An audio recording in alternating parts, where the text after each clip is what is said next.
computer. All right. Good morning. Good morning. Good morning, everybody. Hello. Um, my name is Pastor Daffany Smith. Most of you all know me that have connected with me on Facebook. And this is Life After Cancer and Chemo. And I'm so excited. I'm so excited today. I'm going to share too. Let me share on my group pages. I'm so excited today to have with me um, I'm going to say Dr. Star Booker. She is a professor at the University of Florida. And let me do this right quick because I want to make sure that I do her bio. And we're going to get started. Okay. Hopefully, this is the one. I think she sent me an updated one, but give me a second, you all, because I want to make sure that I do the introduction. And okay, I know you all. I tell everybody I'm not that tech savvy. I try. Okay, so our special guest today, Dr. Staja Starbooker, uh, she got a lot of letters behind her name, is an associate professor at the University of Florida College of Nursing in Gainesville, Florida. Yes. Assistant professor. Oh, just a professor. Okay. She's a professor professor. at the University of Florida. She is well known for research on disparities, injustices, and health equity in the Philippines. Um, Her research is management of chronic pain in older adults, specifically African Americans. She has done research studies by the NIH. I used to know what that is, National Institutes of Institute of Health. Health, right? Um, wow. Funding study for testing the pain for muscular skeletal conditions. I mean, this young lady has done it all. Let me see. Oh, wow. She also does a self-management intervention that addresses social detriments of chronic pain. In addition, she has completed several cancer pain-related projects and publications. Okay, on and on and on. Oh, I do need to read this. She is the member of the University of Florida Health Cancer Center. Um, wow. Community Partner Cancer Disparities Research under the remarkable leadership of Dr. Carolyn Tucker.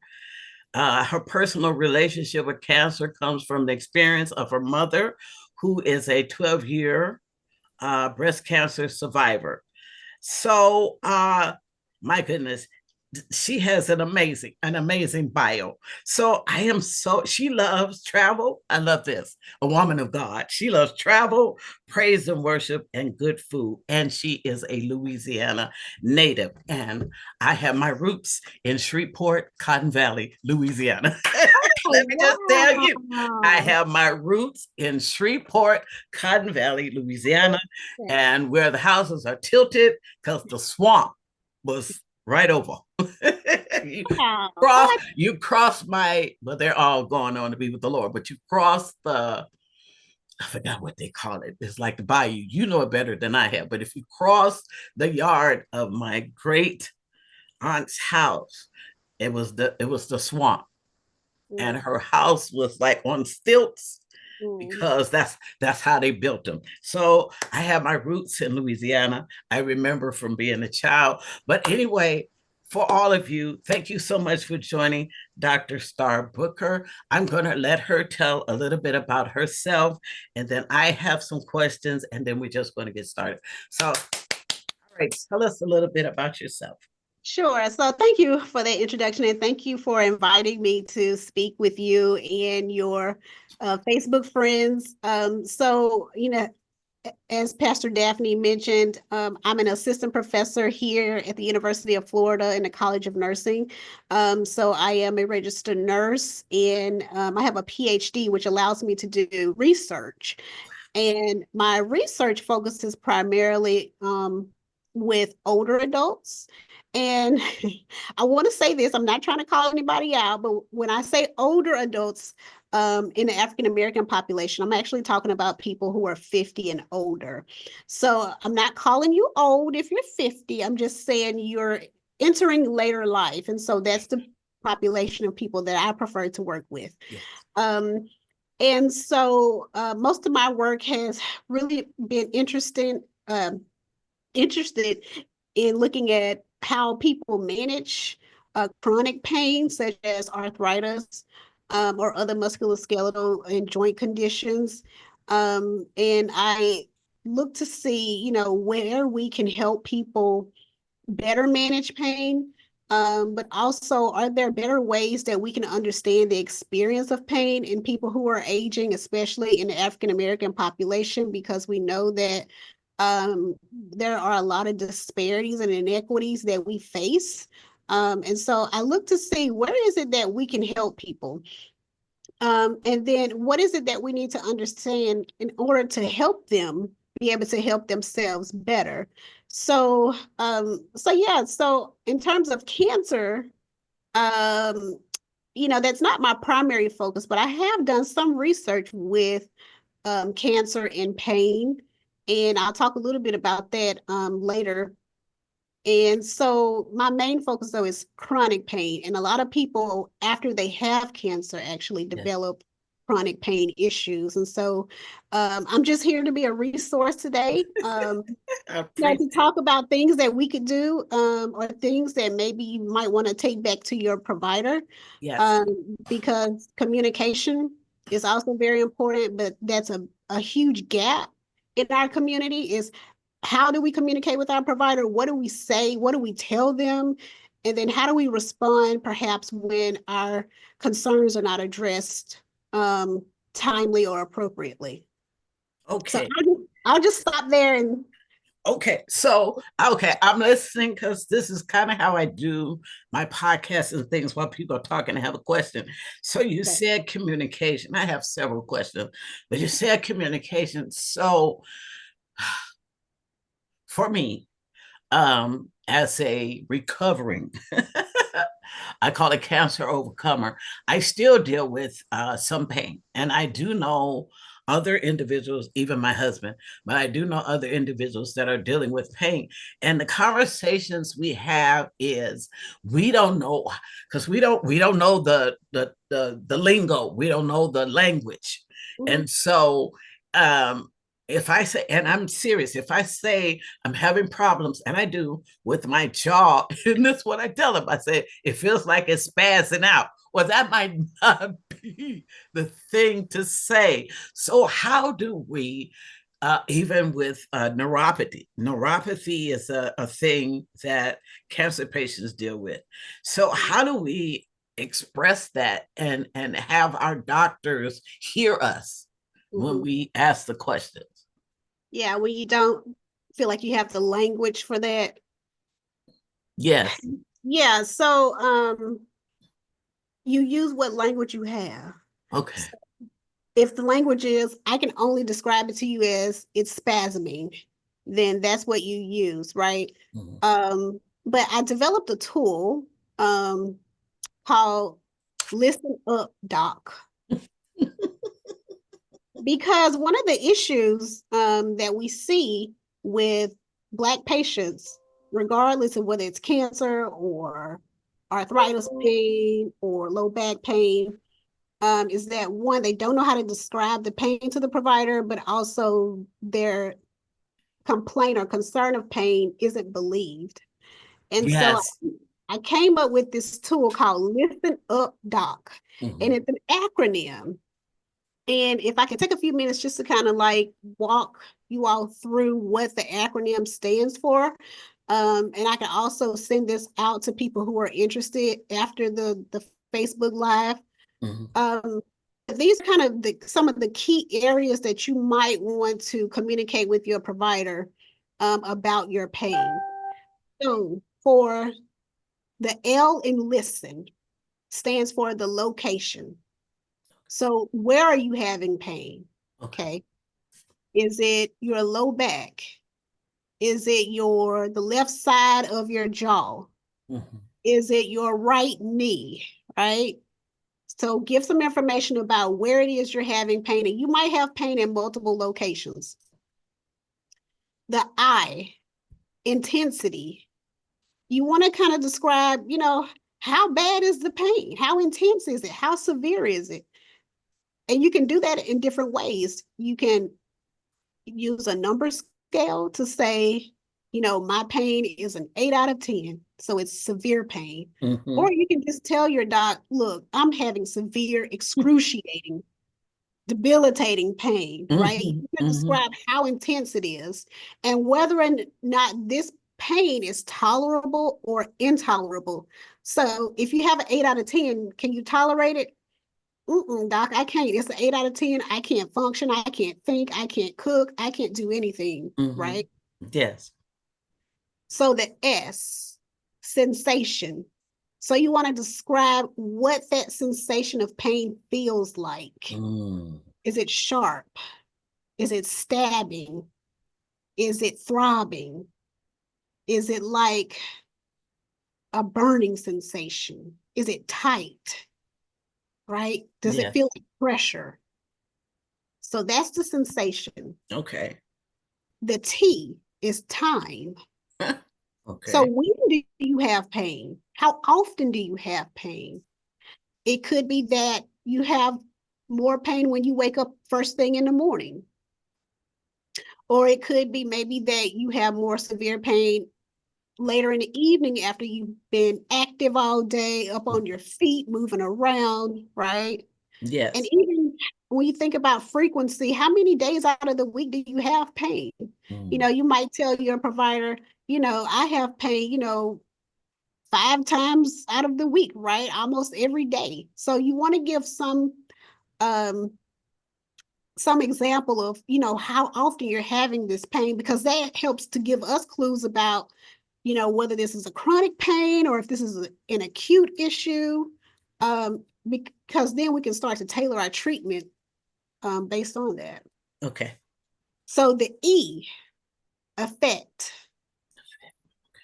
So talk about what effect the pain has on your daily life. Mm. Does it hinder you from being able to do certain things? Can you continue to work? Can you continue to, cook your meals? Can you walk to the mailbox? Right? Mhm.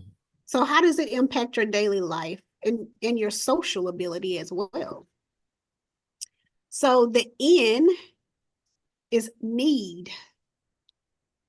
Describe what you need to your doctor. Wow. Okay. That could be you need regular communication. That might be via maybe you have an electronic health record that you can communicate like through my chart or something like that. You might also need more support, right? So maybe you need some additional people on your team, on your medical team, your healthcare team, to help you be able to manage pain. Or you just may need some different and new treatments. So tell the doctor what you think might help you. It's not that you're saying, hey, doc, I know what kind of pain I have and I know what's going to help. So you got to do it. Right. But Yes. it's communicating, look, I'm struggling and I need Yes. this. Right. Okay. So Yes. that's listen. Okay. So up, the Oh. U stands for what is your ultimate goal? So, what is it that you want to accomplish for your care? Do you want to just maybe reduce how intense or how severe the pain is? Or do you want to maybe improve your mobility? Or do you just want to learn how to cope better with pain? Okay. So, what's your ultimate goal for pain management? And maybe you want to do all of those things. You don't have to have just one goal. Okay. So, the P stands for preferences. So talk about your preferences for care, right? Are there certain treatments that you don't want to try? Because maybe you had a bad experience in the past, right? Yes. Or maybe you have a preference for non-medication treatment. So maybe you want to start out with things that don't involve medications or pharmacological interventions, right? You also may want to talk about your preferences in terms of, you know, how frequent you feel like you may need follow-up visits. If you're having severe pain, it may be that you prefer to see the doctor instead of every 6 months, every 3 months. Okay. Okay. So really, a lot of this is about having an open and transparent conversation with your provider. Okay. So moving to the last piece, the doc, the diagnosis. So it's important that if there is a diagnosis, that you know exactly what your diagnosis or diagnoses are. So a lot of people have pain issues, but they don't really have a diagnosis. They just know my knee hurt. Yes. Right? My back hurts. But is there a diagnosis or is there a condition that's causing the pain, right? Is it arthritis? Is it rheumatoid arthritis? Is it lupus? What's the diagnosis that's associated with your pain? Because you also need to know what your diagnosis is for you to get not only accurate treatment, but so that you can educate yourself, right? Yes. Yes. So the O stands for opportunities. So, are there opportunities for you to participate in clinical trials or studies about new drugs for pain or new devices that might help control the pain? Are there opportunities to participate in support groups? Some healthcare systems may offer support groups, or some organizations, American Cancer Society, may help to navigate you to support groups. Mm-hmm. So those are the opportunities. And then the last letter is the C, care coordination. Okay. So basically, who are all the people that I need on my team, on my healthcare team, to help me manage pain? So this could be your primary care provider, it could be your oncologist, it could even be specialists, right? It could be you could even have like anesthesia specialists because sometimes they also deal with pain. You might need a physical therapist on board, you may need a psychologist on board. Yeah, so who needs to be on your team? Mm-hmm. And evaluate who's missing from the team, right? Wow. Who's missing? So typically, if you have chronic pain, that's a multidimensional problem, which means you probably need a multidisciplined team to help you manage all of those different aspects of your chronic pain because it's not just physical, it's emotional, it's spiritual. You may need a chaplain on your team. Yes. Right? Because you'll need that emotional and spiritual support. So that's what Listen Up Doc stands for. Wow. Wow. I wrote it down. I wrote it down. I can send it to you as well. Yes, please do. And you were talking about um, some of these things I've done. But when you talked about the team and you said who's missing, I was going, oh, wow. I never thought about who's missing on my team. Mm-hmm. I just assumed that Mm-hmm. they would put the team together for me Mm-hmm. because we don't know. Right. And Yeah. so I was going, oh wow, now I'm going to think about who's missing on my team. I'm going to go back to see the doctor. For us, um, um, so we might get a good 15. See, all of these are things we might get a good 15 minutes, maybe with our doctor. Mm-hmm. So your mind is racing. Right. You're trying to hear and you understand. We're trying to hear what you all are saying, trying to process all of this. Mm-hmm. And then we miss out on what they're saying.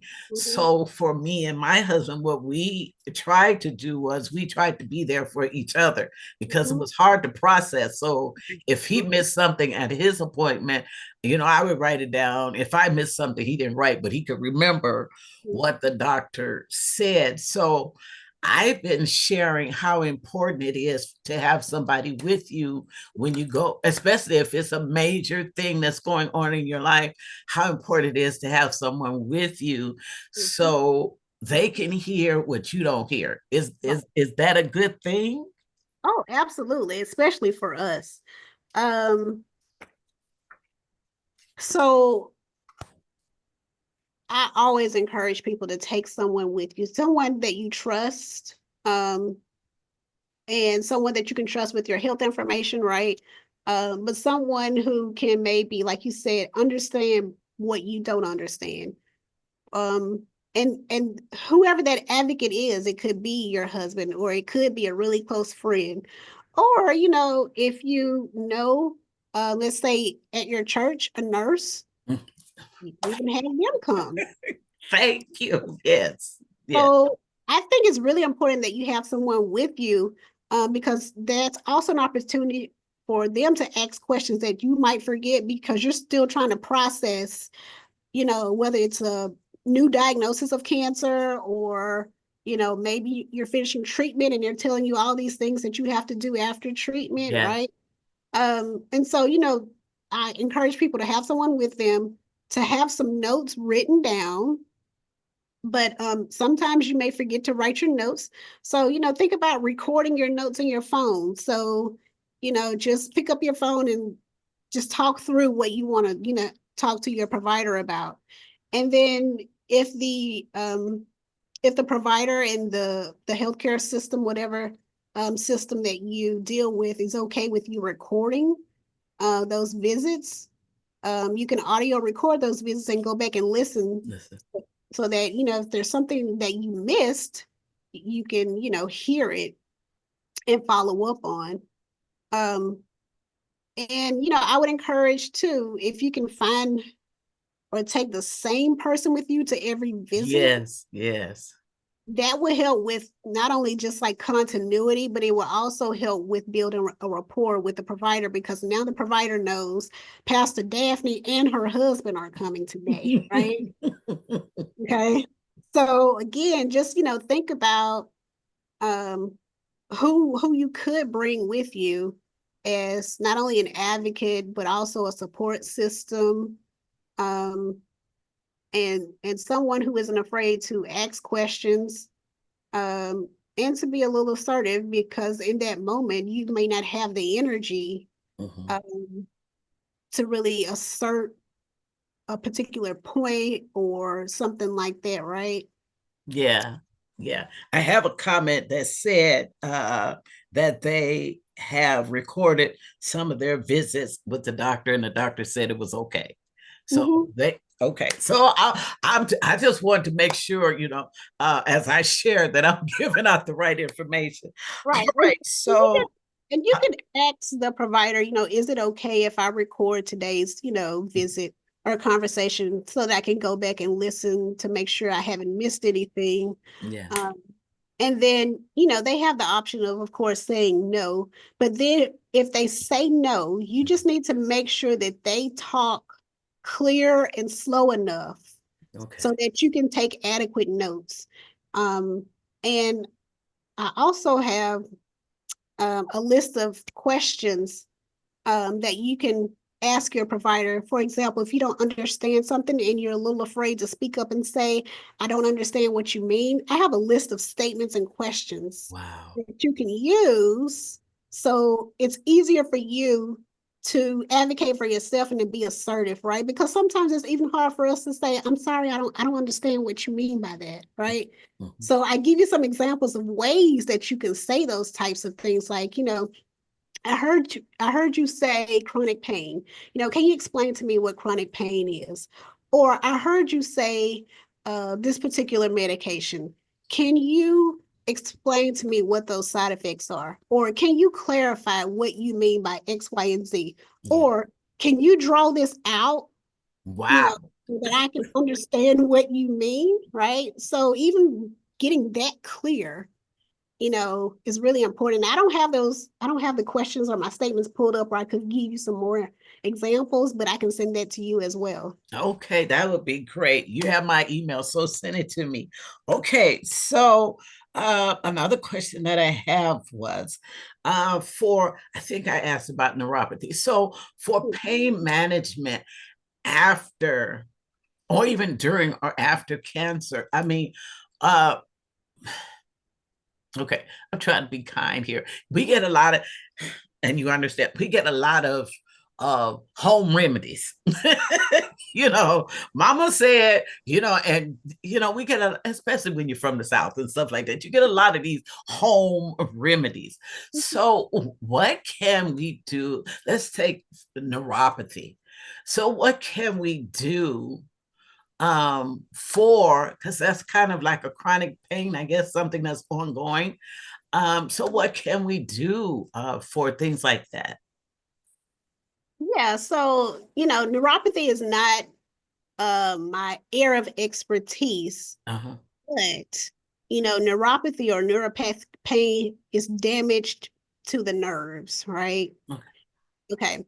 And so when you have damage to the nerves, um, depending on how advanced that damage is, it probably will not reverse. Okay, so the damage is permanent.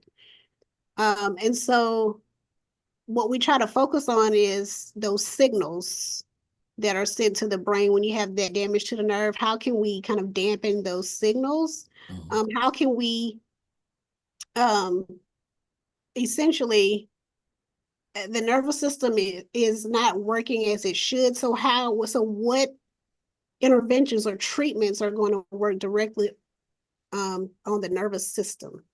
And so, of course, when you have neuropathy, they are likely going to prescribe medications for that.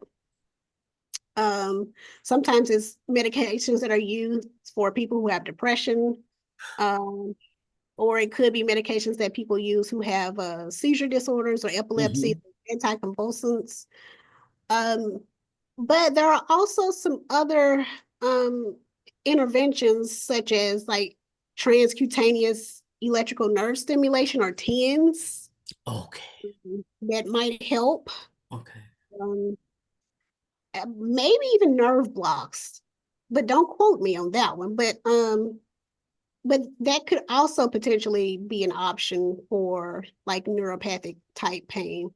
Okay. And that's why it's really important when you're talking to your provider to really describe like the sensation of that pain, because that gives the provider a clue on whether or not it's neuropathic pain or maybe it's some other type of nociceptive pain, like damage to other types of tissues, right? Okay. So if it's like a tingling, or like it feels like it's on fire, if it's burning or pins and needles, those are indications that it could be nerve related or neuropathy and neuropathic pain, um, versus some other types of sensations.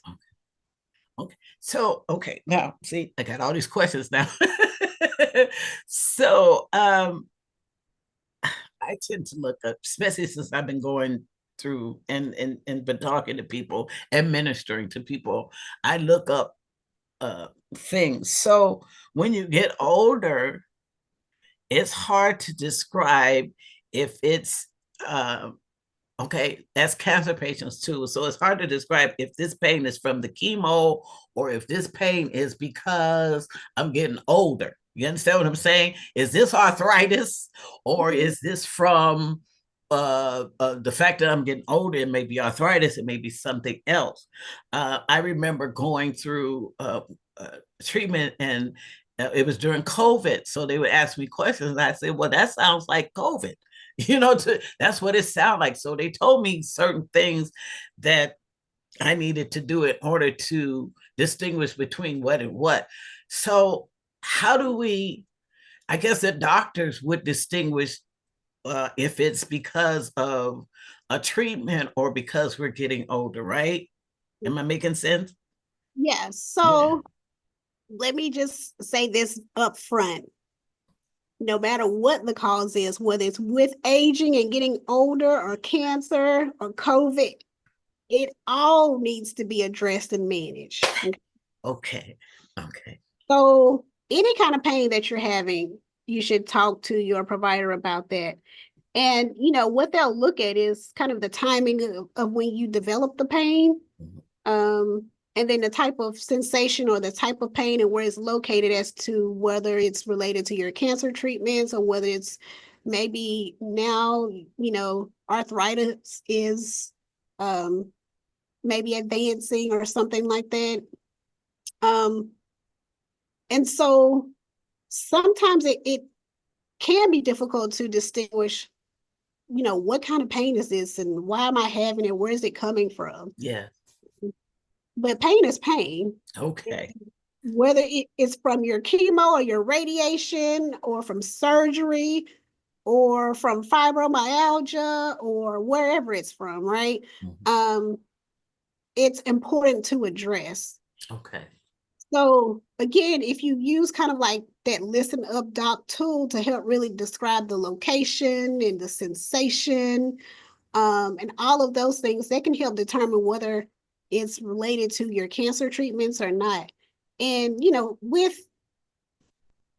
different cancer treatments, you might have different types of pain, right? So, for example, you might have post-surgical pain. So maybe you had a mastectomy. You may have some pain after you have the mastectomy, and it could become more of a chronic pain because you're dealing with muscles and nerves and things like that. Or let's say maybe you had a gallbladder removed because of gallbladder pain, gallbladder cancer, right? You could develop what's called visceral pain, which is Yeah. pain related to having an internal organ removed. You might have chemo-induced neuropathy or neuropathic pain like you described. You could have musculoskeletal pain due to certain chemo drugs Mhm. or certain anti-estrogen therapies. You could have pain even from radiation or radiotherapy. And then if you develop infection, um, that can also cause pain. Or if you have metastasis of the cancer to the bone, that is also a source of pain. So there are so many different Wow. potential reasons why you might be seeing or experiencing a new type of pain, or you may have had pain even before cancer, and now the pain is different. It Different. feels Yeah. right, or it's in a different location or different body area. Um, so again, you don't have to figure out what's the cause. You just need to describe it well enough to your provider and let him or her do the digging.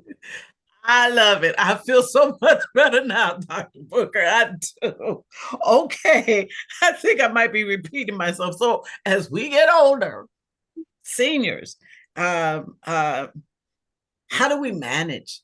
How do we manage our pain? Is it strictly medication, exercise? How do we manage? So, the prevailing philosophy is that pain is not a normal sign of aging. Um, so that you really shouldn't expect to develop pain just because you're getting older. Now, Wow. there are caveats to that, right? Well, How that helps me a lot. Well, I mean, there are a lot of different things you have to consider, though. How well have you been taking care of yourself over your lifetime, right?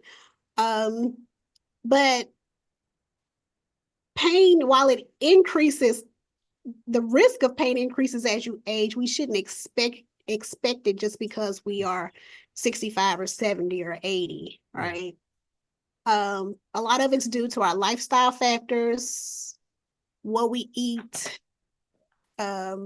It's due to maybe some of our other chronic medical conditions that we have. Mhm. Um, but in terms of how do you manage pain, as you get older, of course, the evidence shows that exercise and physical activity is, the number one way of really reducing the not only the intensity but the impact of pain, and also maintaining your mobility. Yes. And when we say exercise, people kind of like sometimes spaz out because it's like, well, I don't want to go to the gym 5 times a week, or well, really, it's about regular physical activity, whatever you're able to do, right? Because people have different capacities and abilities. You may not be able to go to the gym twice a day for 5 days a week. But what you can do is you can walk to your mailbox every day, and then you could do that maybe twice a day just to get your steps in, right? Mm-hmm. So it's about being active, Okay. staying in motion, right? Okay. Because movement is medicine. Wow. Movement is life. I'm writing that down. Amen. Okay. Wow. Movement is medicine. All righty. Okay. So, my next question is, I don't see any questions in the comment section. You deal with medical disparities in the African American community. Mhm. Um, I'm not going to do a lot of talk because I had to deal with a whole lot of stuff in these past 5 years with the medical uh, society. So, tell us about that if you can. Well, I mean, that could be a 3 or 4 hour. I know I mean, well, how do you, how are you a voice for us? Like, Right. if that makes sense, how are you a voice for us?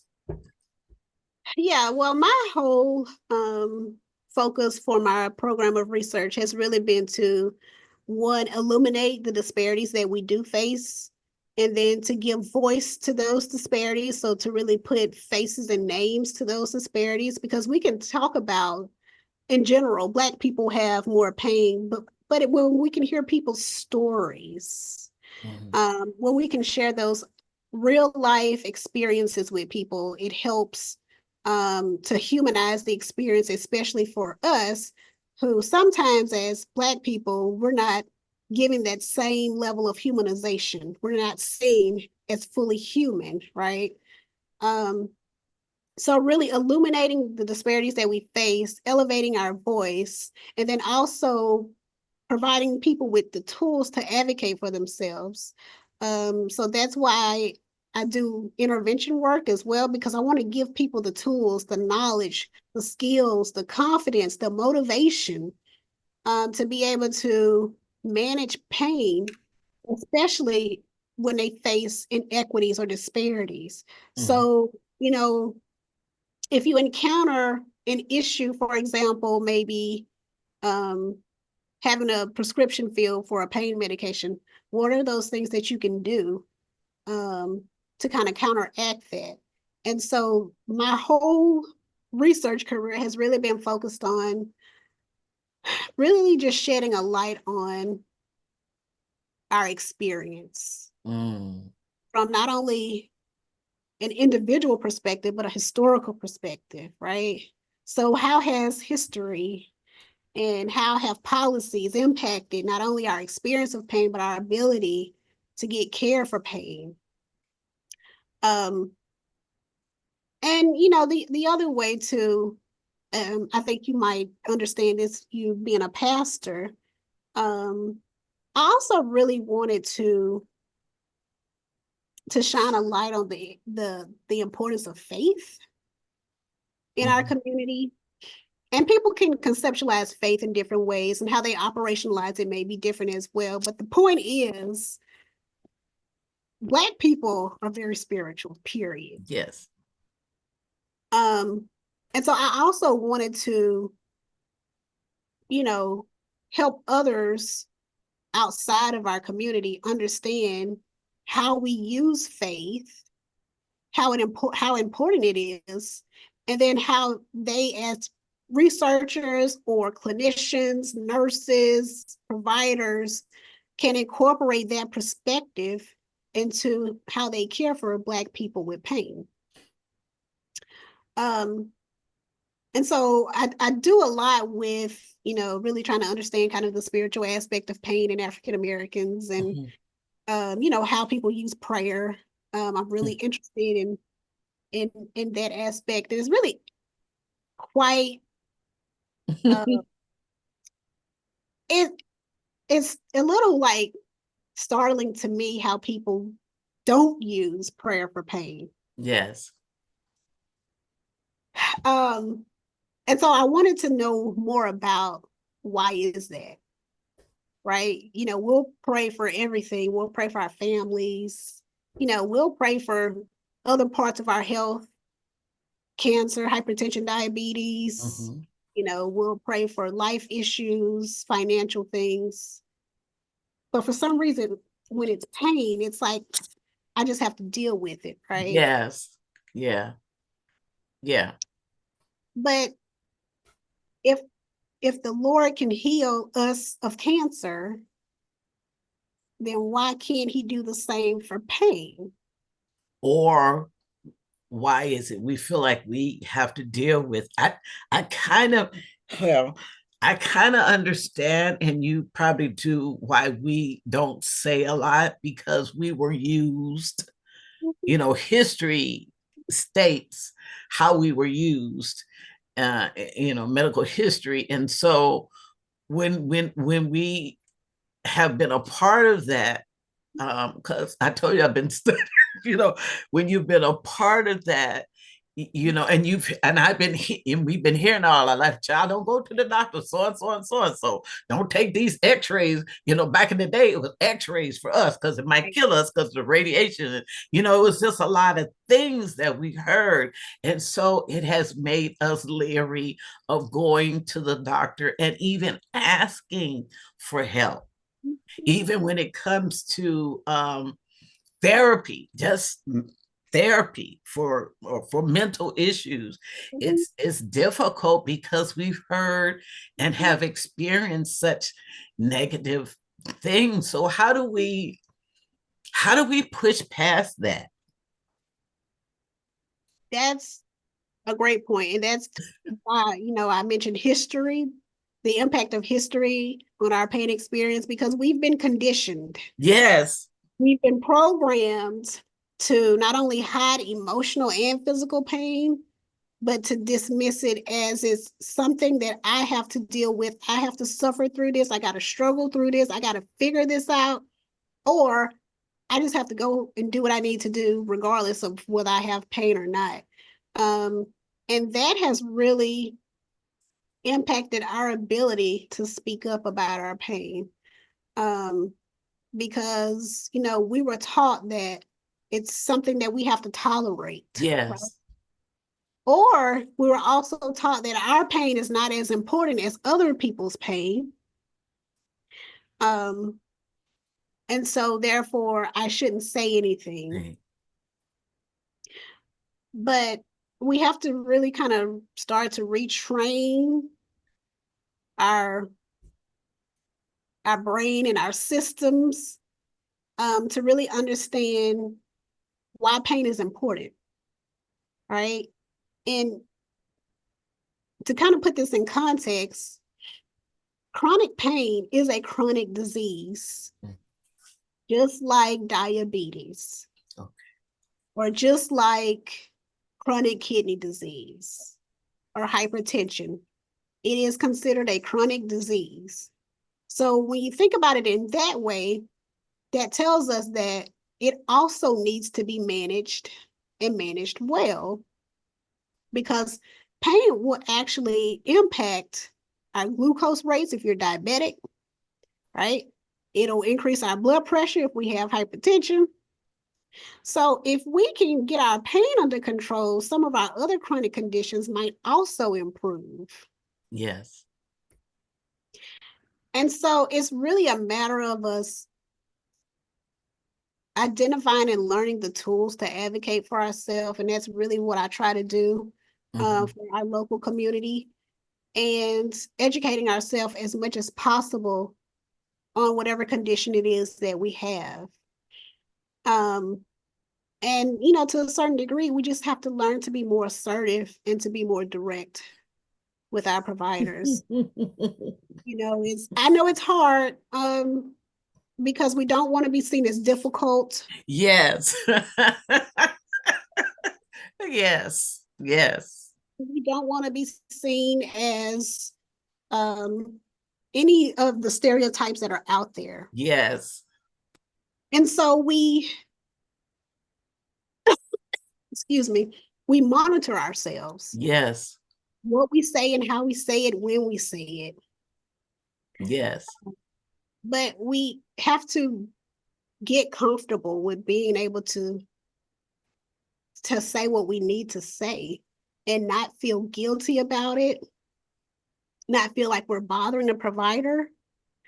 Um, because if it was flipped the other way, right? If you were the provider and the doctor was the patient, they'd be asking you a lot of questions and, you know, so it's really just a matter of, developing that confidence and the skill, right? Um, and I think too, again, if you have an advocate or somebody who can help you navigate, Mhm. not only the system, the healthcare system, but the relationships Okay. with your healthcare team Okay. is also important. Yes. One more, and I think, wow, wow, time has flown by. One more. For um, some of us, I'm trying to phrase these questions right. Some of us have different uh, medical insurance, whatever. And if you are um, um, with the county, I don't know how it works in Florida or Louisiana, whatever, but if you're with the county, you know, you you may not see the same doctor. You understand what I'm saying? You saw one doctor for a little while. They have switched so many. My oncologists get switched. You know, so how do we deal with that? I mean, how do we deal with, that part of it? They switch doctors on us. So how do we deal with that? Yeah, so that's kind of a part of the uh, care coordination and kind of the continuity of care and the listen up doc tool. Mhm. But what you want to make sure is that when you are seeing providers that they are documenting um, that visit accurately. So the things that you discussed, making sure that they understand exactly what your pain concern is. Mhm. Um, and then, just always having your notes to remind the provider, whether it's the same provider or a different provider, Okay. to just to remind the provider of what it is that you are concerned about or struggling with or having issues with. Um, yeah, that's frustrating when providers change. And so, you have to think about what are the things that I can do to maintain some type of continuity in Annuity. my, right? Um, and so when you have time, go into like your my chart and, look at, you know, your labs and look at your health information that's in the my chart to see, if there are things that you don't even recognize that are, documented, right? Mhm. So even becoming familiar with your own personal health and what's documented um is critical. I don't know that I have like an answer on how to Yeah, do yeah. it. Yeah. Um, I think the main thing is just that you as a patient be prepared at every visit. Okay. Maybe just assume that you might see a different provider today versus who you saw maybe last week or 3 months ago. Yeah. So just be prepared. Yeah. Okay, so Dr. Book, in this political arena that we're in, I'm just I almost didn't want to go there, but okay, so in this political arena, I said there was the last question, but I have one more. In this political arena that we are in right now, it may be cutbacks, things cut out, cutbacks, or what have you. Mhm. How do we navigate through this? how do we navigate through this? Do you have an answer? Because even with one of the organizations that you are a part of, I read that they might be doing some things, and I'm going, so how do we navigate through this? If Medicaid is cut, if Social Security, our medicines are, might be more, might cost more, all of these things. So what do we need to do, or how do we do it? I know prayer, I'm going to be praying, but what do we need to do? Yeah, well, I mean, prayer does change things. Um, you know, that's such a layered question because I don't think any of us really know Okay. what to do, or how to navigate this because every day it's something different. Okay. But what I will say is, and this is why my current study is focused on self-management. Yes. So teaching people what they can do Okay. to manage pain. Because if you can figure out things that you can do outside of having a prescription, um, or outside of having to go see a particular therapist or specialist, Mm-hmm. that will help you in case your medications skyrocket and you can't afford it, right? Um, so it's important that you try to find all of those different strategies that are helpful in reducing your pain. So that if that happens and you can't get a referral to a pain specialist Yeah, or because you it's can't afford your medications, right? That you have some backup tools that you can use to try to help manage your pain, maybe until you can get some additional assistance or support, maybe from some organizations. Um, and you might want to think about if you have prescriptions for medications, trying to get those 90-day medications through yeah. LO. Okay. Kind of, I don't want to call it stocking up, but just thinking ahead. Um, excuse me.